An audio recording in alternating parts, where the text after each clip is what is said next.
कैसे हो आप सभी लोग? आई होप आप सब लोग बहुत अच्छे होंगे और अपनी हेल्थ का भी अच्छे से ध्यान रख रहे होंगे। मैं डॉक्टर सुरेश कुमार यादव और आज हम लोग डिस्कस करने वाले हैं अबाउट क्लासिफिकेशन ऑफ एलिमेंट्स, है ना। तो सबसे पहले ये जानना बहुत जरूरी है कि व्हाट इज क्लासिफिकेशन, आखिर क्लासिफिकेशन है क्या, है पहली बात। दूसरी बात, हमें क्लासिफिकेशन से फायदा क्या, what is the need of classification. तो अगर हम क्लासिफिकेशन की बात करते हैं तो क्लासिफिकेशन का मतलब होता है किसी भी चीज को एक ऑर्डरली पैटर्न में अरेंज करना, किसी भी चीज को एक ऑर्डरली पैटर्न में अरेंज करना। एक छोटा सा एग्जांपल समझिए, आप सभी लोग न्यूज़पेपर पढ़ते होंगे, राइट, और उसमें सेकंड पेज या थर्ड पेज पर कुछ एडवर्टीजमेंट निकलते हैं जिसमें कि आप कभी कभी सर्च करते हैं, किसी को प्रॉपर्टी चाहिए, किसी को पेट्स चाहिए, किसी को रेंट, ऑफिस के लिए रेंट के लिए स्पेस चाहिए एंड सो ऑन। तो इस तरीके से होता क्या है कि सपोज आपको प्रॉपर्टी चाहिए तो आप हर जगह ढूंढते ढूंढते तब प्रॉपर्टी वाले सेक्शन में नहीं जाएंगे। आप क्या करते हैं, सीधे पहले प्रॉपर्टी वाला सेक्शन देखा और फिर उसमें एडवर्टीजमेंट ढूंढना शुरू करते हैं, है कि नहीं? क्या ये पॉइंट समझ में आया? दूसरा, अगर आपको किसी डॉक्टर का ढूंढना है तो आप प्रॉपर्टी, मकान, दुकान ढूंढने के बाद तब आप डॉक्टर तक नहीं पहुंचेंगे। आप क्या करेंगे, सीधे डॉक्टर सेक्शन में जाएंगे और फिर उसमें से डॉक्टर्स के बारे में आप ढूंढना शुरू करेंगे। कहने का मतलब यह हुआ बच्चों कि अगर आप चीजों को क्लासिफाई करके रखते हैं, ऑर्डरली पैटर्न में रखते हैं, तो जो स्टडी होती है वो थोड़ी सी सिस्टमैटिक हो जाती है। दूसरा एग्जांपल देखिए, आप जब भी स्कूल वगैरह जाते हैं तो अपने बैग्स वगैरह को भी बहुत ही ऑर्डरली पैटर्न में रखते हैं, कॉपीज एक तरफ, बुक्स एक तरफ एंड सो ऑन। ऐसे ही कपड़ों के अलमारी में देखेंगे, शर्ट एक तरफ, पैंट एक तरफ एंड सो ऑन, राइट। तो कहने का मतलब ये हुआ क्लासिफिकेशन से जो स्टडी है वो बहुत ही आसान हो जाती है, ठीक है। अब जरा केमिस्ट्री पहुंचते हैं, क्या की क्लासिफिकेशन की हमें जरूरत क्या थी। तो देखिए, अगर हम बात करते हैं ईयर 1800, अगर सन 1800 की बात करते हैं तो वहां पर उस समय डिस्कवर्ड एलिमेंट्स थे हमारे पास लगभग 31, है ना। तो अगर हमारे पास नंबर ऑफ एलिमेंट्स कम है बच्चों तो उसको हम बहुत ही आसानी से याद रख सकते हैं। आप एक छोटा एग्जांपल देखिए, मान लीजिए हमारी क्लास में सिर्फ 5 स्टूडेंट है, 5 ही स्टूडेंट है, ठीक है। तो हमें उन 5 स्टूडेंट को क्या कुछ क्लासिफाई करने की जरूरत पड़ेगी? नहीं पड़ेगी, क्योंकि हम उन 5 स्टूडेंट का नाम, प्रॉपर्टीज, क्लास बहुत आसानी से याद रख सकते हैं, है कि नहीं। लेकिन दूसरा एग्जांपल, अगर हमारे पास 50 बच्चे हों या हमारे पास 100 बच्चे हों, तब तो ये काम थोड़ा मुश्किल होगा कि हर बच्चे का नाम याद रखना, हर बच्चे का क्लास याद रखना, हर बच्चे ने कितना पढ़ लिया ये याद रखना, ये थोड़ा मुश्किल होगा। तो सेकंड केस में हम क्या कर सकते हैं, उन 100 स्टूडेंट्स को क्या कर सकते हैं, अलग अलग क्लास में डिवाइड कर सकते हैं। ओके, ये बच्चा क्लास 10th के है, ये बच्चा 11th का है, ये बच्चा 9th का है। तो जब हमने क्लास वाइज उनको अरेंज कर लिया तो हमें अब थोड़ा आसान हो जाएगा। सपोज क्लास 10th में आ गए हमारे पास 20 बच्चे आ गए फॉर एग्जांपल, तो हमको पता है ओके ये सारे बच्चे क्लास 10th के हैं, दैट मींस इन्होंने ये चैप्टर्स पढ़ लिए होंगे, इनको ये चीजें आती होंगी, है कि नहीं। ये क्लास 11th का है, इसका सिलेबस ये है, यहां तक इसने पढ़ लिया होगा, ये इसको आता ही होगा। तो अगर हम ग्रुप कर रहे हैं, अगर हम क्लासिफाई कर रहे हैं तो उससे होगा क्या, उससे जो हमारी स्टडी है वो थोड़ी सी सिस्टमैटिक हो जाती है। तो सन 80, अगर हम बात करते हैं 1800 की बात करते हैं, ईयर 1800 की बात करते हैं, तो उस समय एलिमेंट्स का जो नंबर था वो था अराउंड 31, राइट। लेकिन 1865 आते आते ही ये जो एलिमेंट थे, नंबर ऑफ एलिमेंट, ये ऑलमोस्ट डबल हो गए, 31 से ये 65 हो गए। मतलब अब थोड़ी मुश्किलात होने लगी कि भाई इनको आप कैसे अरेंज करेंगे, क्या करेंगे, ठीक है। तो अब रिक्वायरमेंट नीड हुई कि भाई इनको क्लासिफाई करना बहुत जरूरी है, इनका कुछ एक पैटर्न बनाना बहुत जरूरी है। ऐसे तो बहुत सारे लोगों ने इनिशियल ट्राई किया था, पहले इसको मेटल नॉन मेटल में दो कैटेगरी में डिवाइड किया गया था, लेकिन वो सब उतना क्या बोलते हैं इफेक्टिव और बहुत ज्यादा यूजफुल नहीं रहे। तो हम लोग जो जहां से शुरुआत करते हैं वो आती है डोब्रिनर, ठीक है, डोब्रिनर या डोबर्नर, आप जो बोलना चाहें। तो अगर हम बात करते हैं जो फर्स्ट अटेम्प्ट था क्लासिफिकेशन का,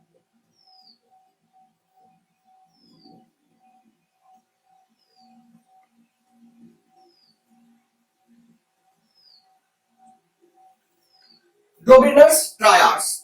तो डोब्रिनर ट्रायड्स, अब देखिए होता क्या है, ट्रायड्स का क्या मतलब हो गया, 3 का ग्रुप। तो जो पहला सक्सेसफुल अटेम्प्ट था वो डोब्रिनर ने ही किया था, है ना। अब इन्होंने किया क्या था, जरा इसको समझने की कोशिश करते हैं।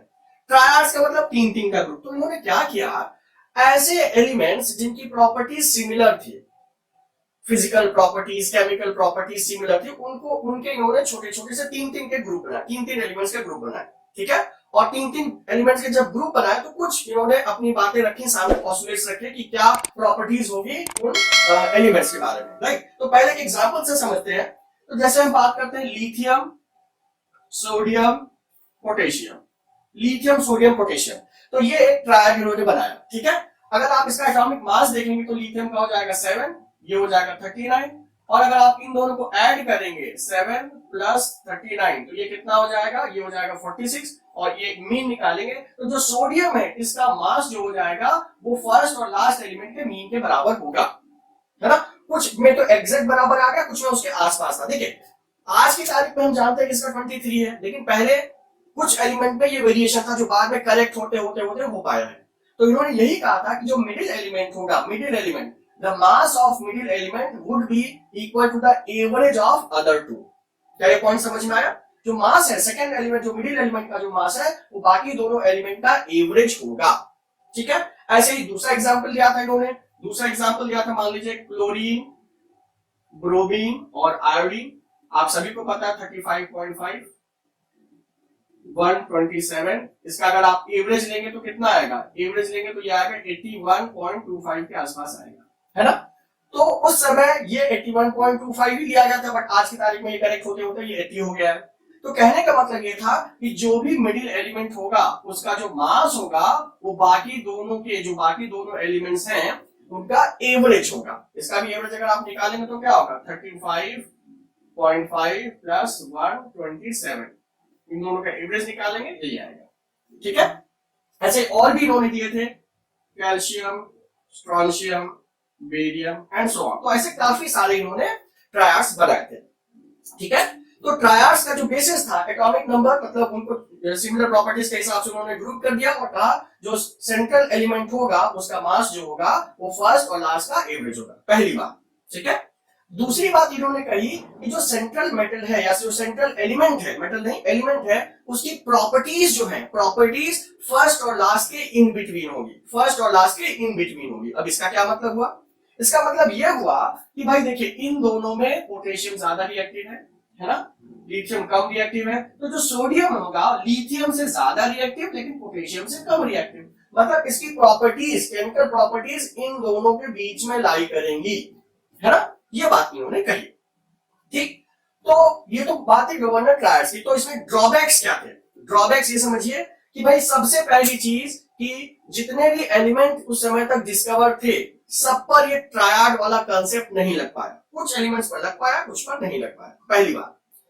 वही दूसरी बात, कुछ ट्रायड्स इन्होंने ऐसे भी बनाए, जैसे कि एक एग्जांपल देखिए, फेकोनी, फेकोनी, आयरन, कोबाल्ट, निकेल, सी कैपिटल कर दे, कैपिटल था वो, आयरन, कोबाल्ट, निकेल।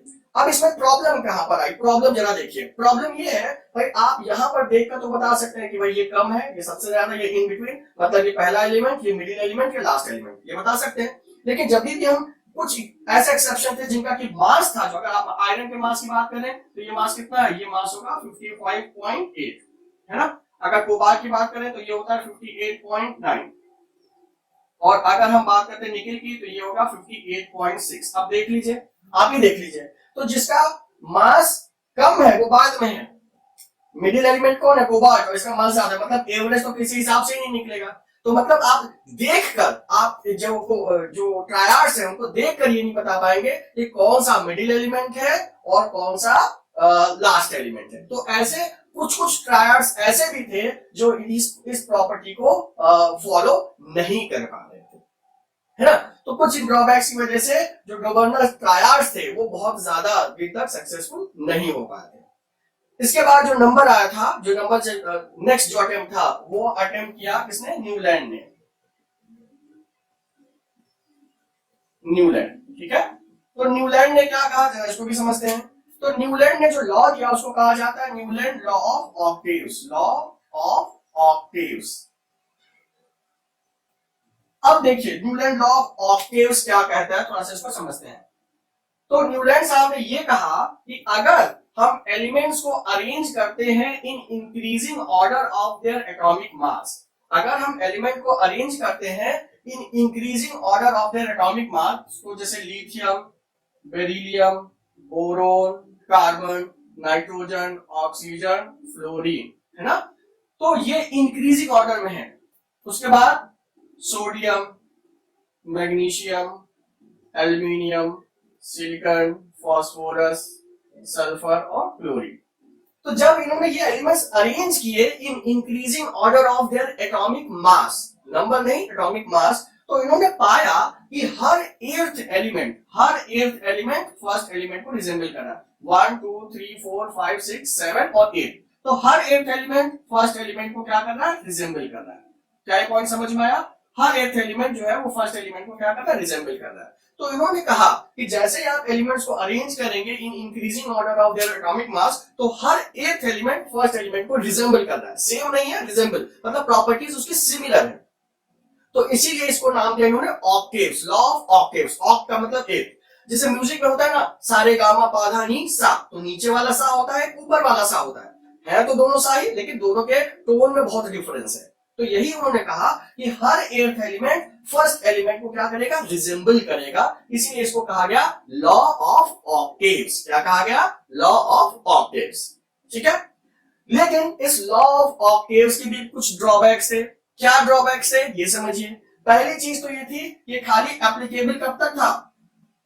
अगर बात करते हैं तो अगर मास नंबर कितना है, लेस देन इक्वल टू 40 है, तब तक तो ये एप्लीकेबल है, तब तक तो ये ठीक ठीक काम कर रहा है।